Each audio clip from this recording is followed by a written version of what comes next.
Hello and welcome. My name is Deborah Guthrie, and joining me today is Pat Jackson. She was elected Township Trustee in 2016. Prior to that, you were on the Planning Commission and the ZBA for a number of years. Yes. Long time, 30-plus year resident of Meridian Township. Thank you so much for joining me. You're quite welcome. March is Women's Month. Yes. We're featuring female leaders in the community this month, and so I'm so glad that you're joining us today. Let's first talk about how you got involved in being on the ZBA and the Planning Commission and in politics in Meridian Township. It came kind of as a surprise because I first became interested in Meridian Township politics, management, government, that kind of thing. About 1999, running into 2000, when I was compelled, actually emotionally compelled, to participate in the election of, you may remember, a bipartisan group of men and women, Republicans and Democrats, running for the township board. Mm-hmm. And at that time, Susan McGillicuddy was running for the supervisor. Mm-hmm. And I had my own personal emotional problems with the way that we were being governed and represented before that. And in observing her and how she conducted herself and managed her position as a trustee, I learned that she was planning to run for supervisor. And so, hey, this is something I can do. I can help, and I offered to help. After that campaign, many of those candidates won the position, and so we had kind of a unique environment on our board at that point. At the end of the election, I decided, okay, I did a good job. Let me go back to my usual thing. And Susan McGillicuddy and Julie Brixey, whom I had gotten to know during the campaign, suggested that I apply for a position on the Planning Commission. Well, you know, that was problematic in a sense because I didn't know what a planning commission did, what it was. And Julie reassured me that first, it's made up of residents in the township who are just interested in helping the township progress and move and do what it does. Mm-hmm. And that most people who come to it don't know what it is when they first get there either, you know, and so it's something you can learn. And it's hard to understand the makeup of government and how the different boards and commissions relate. Right, and then this whole issue of land use. Yeah. Well, so I guess it took me 16 years to really understand, you know, the impacts and the implications, and I did it for about 16 years. And you spent quite a bit of time on the master plan. Well, when I first got there, at this point, I can't remember whether I worked on the last master plan or not. But this time, but this version of the master plan, this update, I was involved from beginning to end. Mm-hmm. And actually, I did work on the last one, the first one too. And in fact, they were done differently. They were in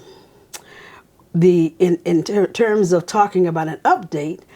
We were expected, as I understood it, to not start from the beginning, gather all the same information in terms of where we are now, what is the status of everything in the township, but to build on that and looking forward to now, 2023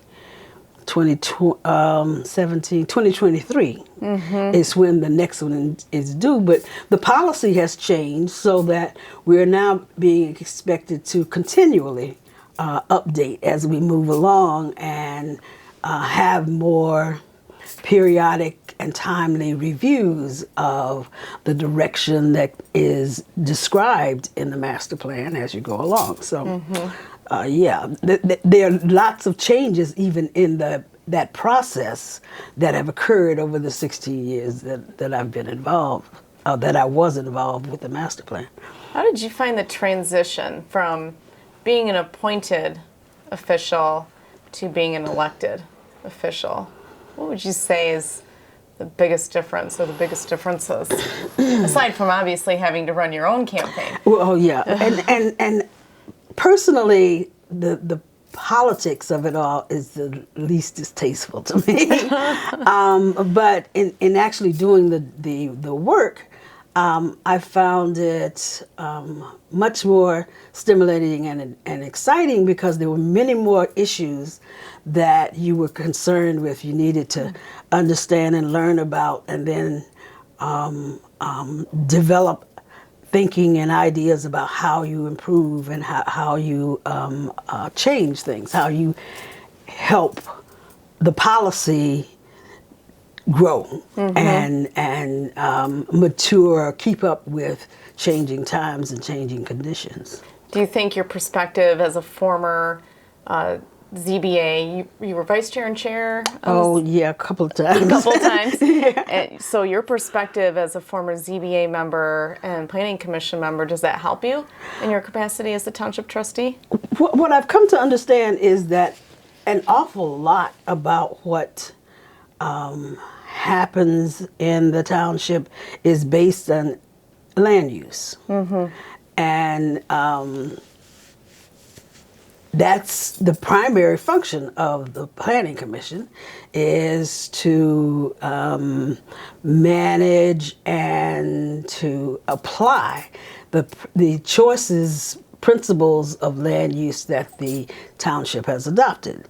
And when you get to the board, then at some point, and to a great degree, you see that those decisions and choices come from the planning commission to the board for final decision, for influence and interpretation based on not only the master plan that you've set out to guide your land use decisions, but the community's attitudes and preferences, which you get both at the planning commission but also at the board. So, what's your greatest challenge as a township board member, or what have you found to be the greatest challenges?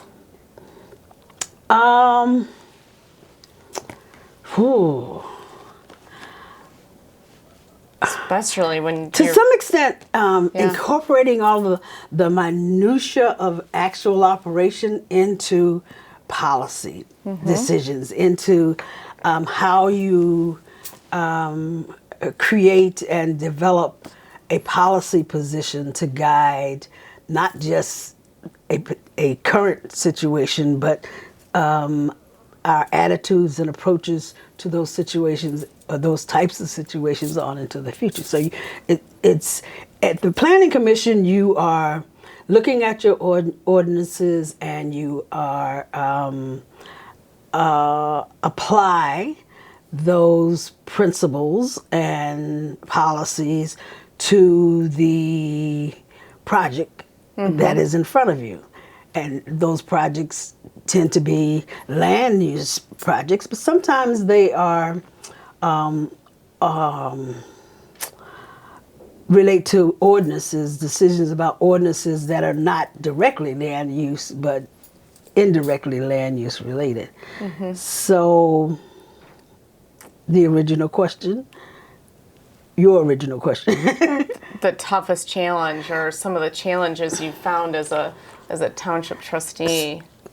So to some extent, you have to, you're not focused on the challenge before you in terms of a project alone. You also have to think about the future and the applicability of the policy and the principles that you're dealing with into the future until the board decides to change those principles and policies. Do you find any challenges kind of give a little bit of history with the township board? We've had a lot of females elected to the township board. Do you find any challenges as a female, from the female perspective, in regards to board decision making, board discussion, anything like that? Or do you feel it's pretty equitable? Do you feel your opinion as a female is heard just as much as a male on the township board? Since it's March is Women's Month, and we're talking about female leadership and our roles. I find that the kinds of environment presented by men and women working together on anything is the same from one place to another, and it's related to the timeliness or the time in which the incident occurs. And so as cultural mores relative to and cultural characteristics related to how men and women work, I found the same kinds of things in the 1990s and in the early 2000s in an academic environment at MSU, where I worked for 30 years, as I did in the township. And so women, I believe people on both sides have become more respectful, I would say, of voices as human voices, as opposed to dismissive attitudes necessarily of a woman or a black person. So those things have changed here, like they've changed in academia, like they've changed in a lot of places. And so there's nothing particularly onerous or different about how men and women interact in particular roles here than in other settings in the community. How much progress do you think, in your opinion, has it been good progress? How much progress do you think we've made as a society for gender bias gap, or for racial gaps, for closing some of those? I think we made lots of progress. We're always progressing. And I think what is most important is to never decide we've arrived. Yeah. This is a totally humanist environment where it doesn't matter who is contributing to a productive relationship and a productive society as we move along, because the differences in the value of our contributions is not different. It has improved. How contributions are valued, men, women, blacks, white, that is always improving, I believe, because we're understanding why we need to be more tolerant, why we need to be more welcoming, why we need to be more inclusive. We're a little bit more open. Yes. To conversation and having those conversations. And also, I think we're beginning to appreciate that inclusivity is always improves our human condition and improves our human productivity. And one of the challenges, the township faces, which is one of the goals this year, is diversifying the workforce. I think it was a goal last year. I know, former trustee Milton Scales talked about it a lot. And when we look at where people apply and who's applying, and are we reaching a diverse population in regards to people applying to work at Meridian Township, it's tough. How do you see that outreach for the township and diversifying the workforce? I think the township has realized, like everyone else, that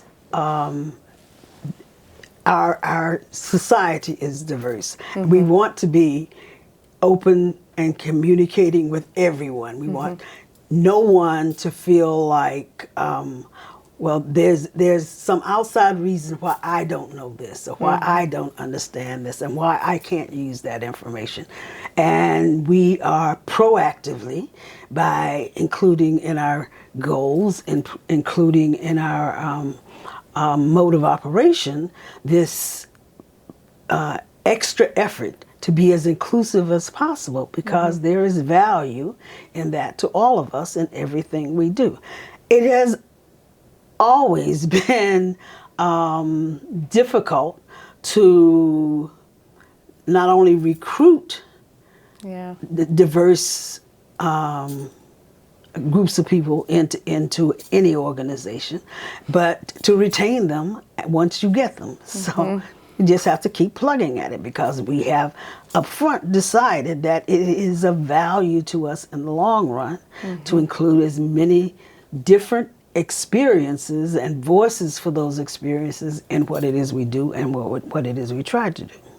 Yeah, and I think, correct me if I'm wrong, I think the township's been very inclusive in committees and making sure that there's been a wide range of voices mm-hmm. that are heard.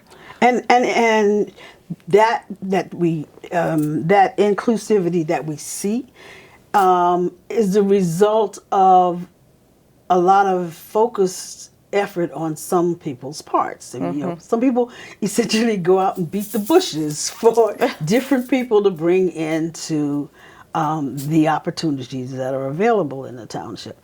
I must say, Julie Brixey has certainly been one very active mm-hmm. and inviting people in where she saw that their skills and interests and enthusiasm would be an asset to the township. I'm not so sure I'm as active yet as she has been at that, but I would like to be. What kind of influence does that give you for future, maybe if you're going to run again, if that Julie Brixey had on you? Well, she's the kind of person that,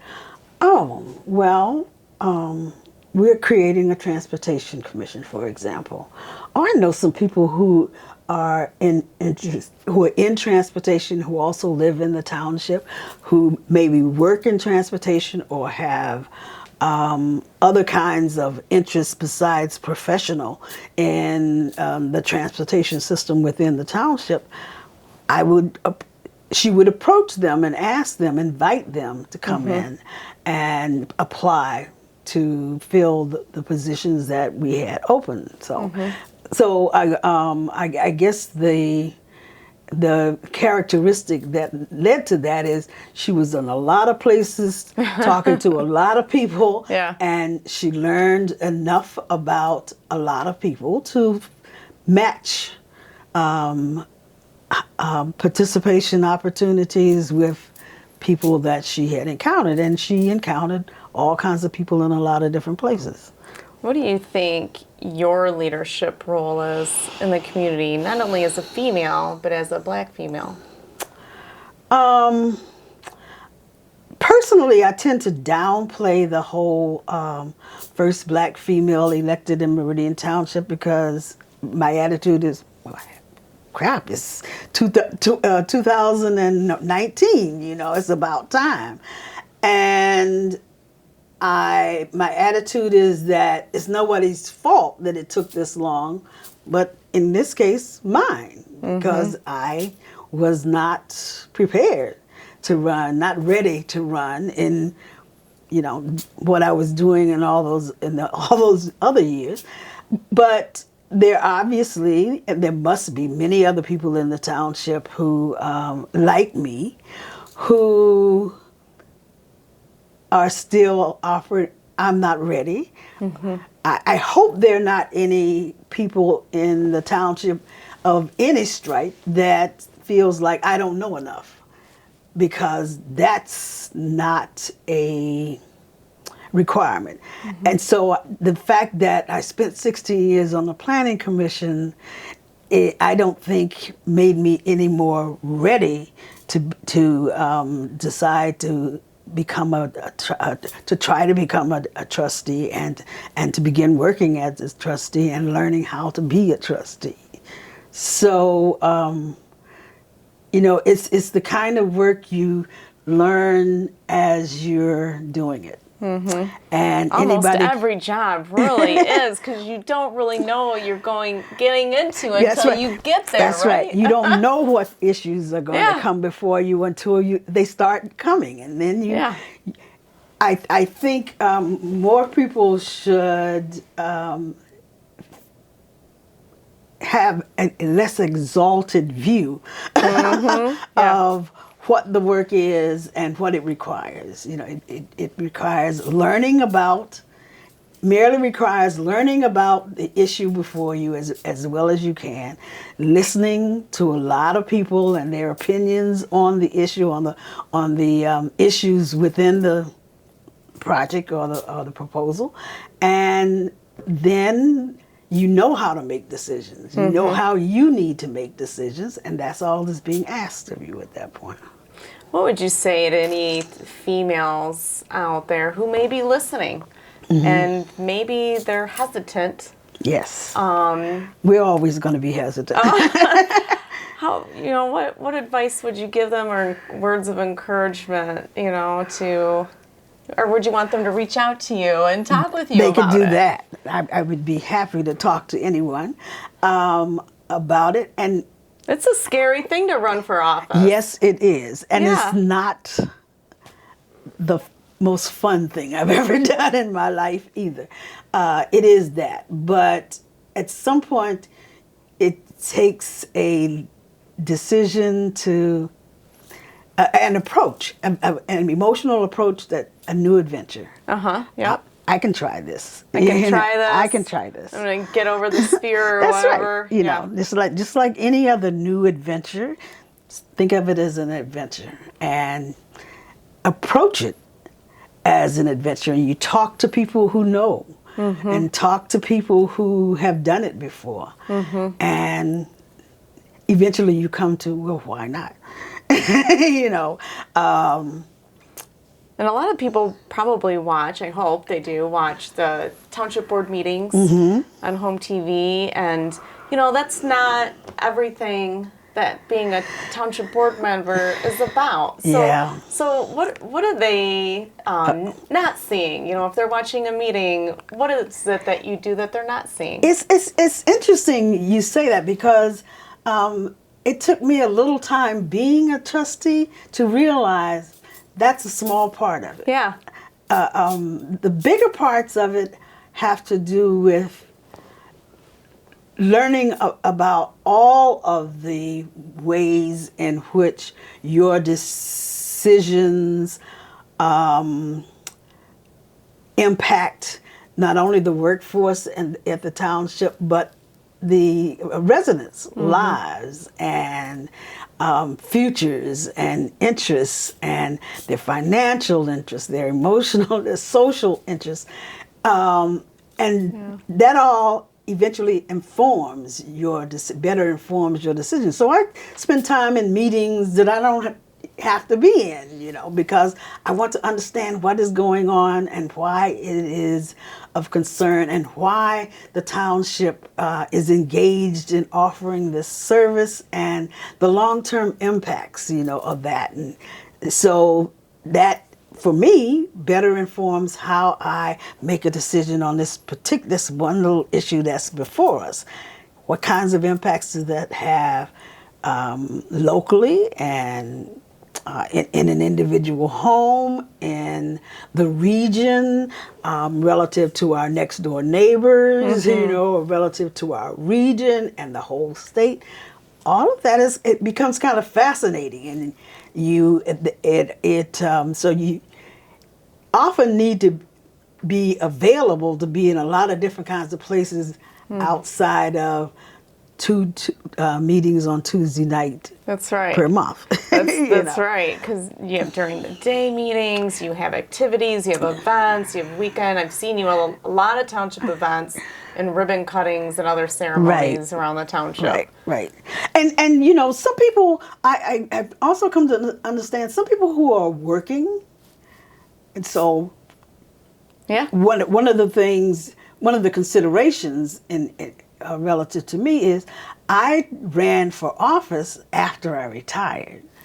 So I've got more time than some of the other members, even on the township board, who are still working. You know, they still have jobs and they still have young children. All my children are grown.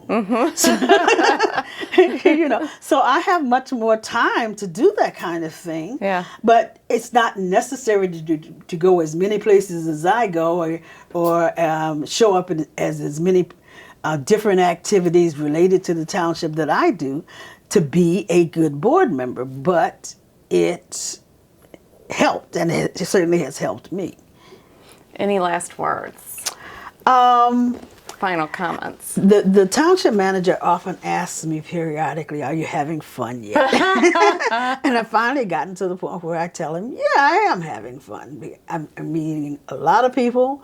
I'm listening to a lot of people and people's concerns and interests, and sometimes they relate to what's happening or what's before the township board, sometimes they don't, but that's probably the best aspect of it. And even the people who work behind the scenes, who work for the township, talking to them, giving them an opportunity to tell me what they do and how they do it and why they do it that way, that's all very informative and very helpful to me. So I am beginning to have fun. in this job, yes.